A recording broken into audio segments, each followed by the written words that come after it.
नमस्कार, मैं श्यामगिरी। आप देख रहे हैं टीबीसीएन न्यूज। टीबीसीएन न्यूज में आप सभी दर्शकों का स्वागत है। इंडिया गठबंधन जिस तरह से बना, एनडीए गठबंधन के विकल्प के तौर पर, या आप यह कह सकते हैं कि नरेंद्र मोदी के खिलाफ इंडिया गठबंधन का निर्माण हुआ। कई सारे दलें उसमें मिली। नीतीश कुमार संयोजक की भूमिका निभाए, लेकिन संयोजक का पद नहीं मिला तो नीतीश कुमार इंडिया गठबंधन से चले गए। उसी दिन इंडिया गठबंधन के भाग फूट गए और बड़ी विडंबना रही कि जैसे ही राहुल गांधी की भारत जोड़ो न्याय यात्रा जो मणिपुर से शुरू हुई थी, बिहार में जिस दिन एंट्री मारनी थी उसको, उसी दिन नीतीश कुमार इंडिया गठबंधन से निकल गए और बंगाल में ममता का साथ नहीं मिला। और बंगाल से झारखंड के अंदर जिस दिन एंट्री करनी थी, उसी दिन रात हेमंत सोरेन को गिरफ्तार कर लिया गया। बिहार के अंदर तेजस्वी यादव का भी साथ नहीं मिला। अब ऐसे में इंडिया गठबंधन के अंदर मुख्य दलों के नाम अगर बताऊं आप दर्शकों को, ममता बनर्जी, लालू प्रसाद यादव की पार्टी आरजेडी, उत्तर प्रदेश की समाजवादी पार्टी, महाराष्ट्र की उद्धव ठाकरे शिवसेना और शरद पवार एनसीपी, और तमिलनाडु के डीएमके, सबने धोखा दिया। साथ रह करके भी साथ नहीं रहे। मोदी सरकार को उखाड़ फेंकने के लिए इंडिया गठबंधन का निर्माण होता है और वही इंडिया गठबंधन के घटक दल नहीं चाहते कि मोदी सरकार गिर जाए। यानी कि इंडिया गठबंधन के कुछ दल मोदी सरकार का समर्थन करते रहे, जिसमें खास तौर पर ममता बनर्जी, अरविंद केजरीवाल और शरद पवार का नाम बार बार आता है और वह दिखता भी है। नीतीश कुमार इंडिया गठबंधन से ममता बनर्जी और केजरीवाल की वजह से बाहर निकल गए और उसके बाद इंडिया गठबंधन एक नहीं रह पाया, सब बिखर गए, अलग अलग रास्ते तलाशे। इंडिया गठबंधन के सभी घटक दलों ने कांग्रेस को कमजोर करने के लिए ही कार्य किया। कांग्रेस के हाथों को मजबूत नहीं किया जो मोदी सरकार को चुनौती दे सके। और जब कांग्रेस ने सत्ता परिवर्तन का फार्मूला तैयार किया तो ममता, केजरीवाल और शरद पवार तब बाधा बन गए। यह वजह रहा कि नीतीश नायडू इंडिया में गठबंधन में नहीं आए। अब ना तो वह इंडिया गठबंधन के घटक दल, ममता बनर्जी के सांसद टूट गए, विधायक टूट गए, पार्टी खत्म हो रही है। अब तो वही बागी विधायक और सांसद ममता बनर्जी को पार्टी से बाहर निकाल रहे हैं, कह रहे कि मैं ममता बनर्जी को पार्टी से निकाल दिया। जिसने पार्टी बनाया उसी को पार्टी के लोग निकाल रहे हैं।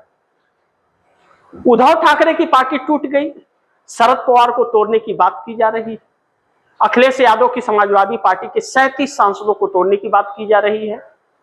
और बड़ी अहम है कि तमिलनाडु की डीएमके, जो भारतीय जनता पार्टी को पानी पी पी करके कोसती थी, वही एनडीए गठबंधन का हिस्सा 22 सांसदों के साथ बनने जा रही है।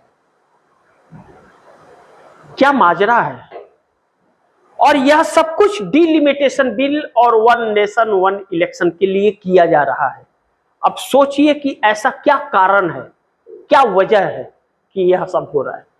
इंडिया गठबंधन की बैठक 8 जून को जो दिल्ली में हुई, राहुल गांधी ने कहा कि चुनाव नहीं जीत सकते। हालांकि आप चुनाव जीत रहे हैं, जनता आपको वोट दे रही है, लेकिन फिर भी आप चुनाव नहीं जीत सकते क्योंकि चुनाव आयोग निष्पक्ष नहीं है। और इसका एक ही रास्ता है कि सड़क पर संग्राम, सब कोई सड़क पर उतर जाओ। चुनाव लड़ने न लड़ने का कोई मतलब ही नहीं, आप जीत ही नहीं सकते, क्यों खर्च करना, लेकिन कोई नहीं आया, कोई तैयार नहीं हुआ। और न तैयार होकर के सब एक एक टूट टूट करके भारतीय जनता पार्टी के हाथों बिकते गए। यह टूट नहीं रहे, यह सब बिक रहे हैं, टूटने का बहाना कर रहे हैं, जबकि अंदर से यही कंप्रोमाइज हो रहे हैं। अब जब सारे विपक्ष भाजपा के साथ चले गए, क्यों? क्योंकि इन्होंने देश के साथ धोखा किया। लेकिन कांग्रेस वही चुनौती बन के खड़ी है। अब मोदी सरकार क्या कहेगी? देख लो, कांग्रेस को छोड़ करके सब साथ आ गए। लेकिन सोचिए कि भारतीय जनता पार्टी तो 240 सीटों पर ही सिमट गई। यह जो बिकाऊ सांसद बिक रहे हैं और कांग्रेस का साथ छोड़ करके जा रहे हैं, इन्हें मोदी को इस सत्ता में बैठाने के लिए वोट नहीं मिला था, मोदी को सत्ता से उखाड़ फेंकने के लिए और कांग्रेस को मजबूत करने के लिए जहां जहां यह चुनाव लड़े थे, इसलिए इन्हें वोट मिला था। तो इसमें भाजपा का कैसे वो हो गया? भाजपा कह रही है कि कांग्रेस को कोई नहीं चाहता, देखो सब हमें चाहते हैं। जनता ने वोट कहां दिया भाजपा को? भाजपा तो 240 पे सिमट गई। और ममता हो, चाहे अखिलेश हो, उद्धव ठाकरे हो, शरद पवार हो, स्टालिन हो, इनको इंडिया गठबंधन यानी कांग्रेस के साथ रहने से वोट मिला है। और अब सब बिक गए हैं तो कांग्रेस सड़क पर है। अब जनता को इसे पहचानना पड़ेगा और जानना पड़ेगा कि जनता के साथ कौन है। और जनता को अपने आप को इंसाफ दिलाना है तो फैसला भी करना पड़ेगा, कौन चाहिए आपके मुद्दों और सवालों पर चर्चा करने वाला, आपको इस देश को लोकतंत्र देने वाला, संविधान देने वाला, या वह चाहिए संविधान खत्म करने वाला और लोकतंत्र को खत्म करने वाला, या वह जो सब गद्दार निकले, जो सब बिक गए पैसे के दम पर। फैसला देश करे और देश की जनता करे, अन्यथा बहुत मुश्किलों में जनता घिरेगी। अब इस देश को यह फैसला करना पड़ेगा कि कौन चाहिए उसे, भाजपा चाहिए या कांग्रेस चाहिए। बाकी सबको खत्म करो। किसी भी क्षेत्रीय दल पर कोई भरोसा नहीं, कौन कितने में बिकेगा। इसलिए जब सब टूट के उसी के साथ जाना है तो सीधा उन्हीं लोगों को साथ आप चुनो। उनमें से दो में से किसे चुन रहे हो? वह भाजपा जो लोकतंत्र को खत्म करना चाहती है या वह कांग्रेस जो लोकतंत्र को बनाई है?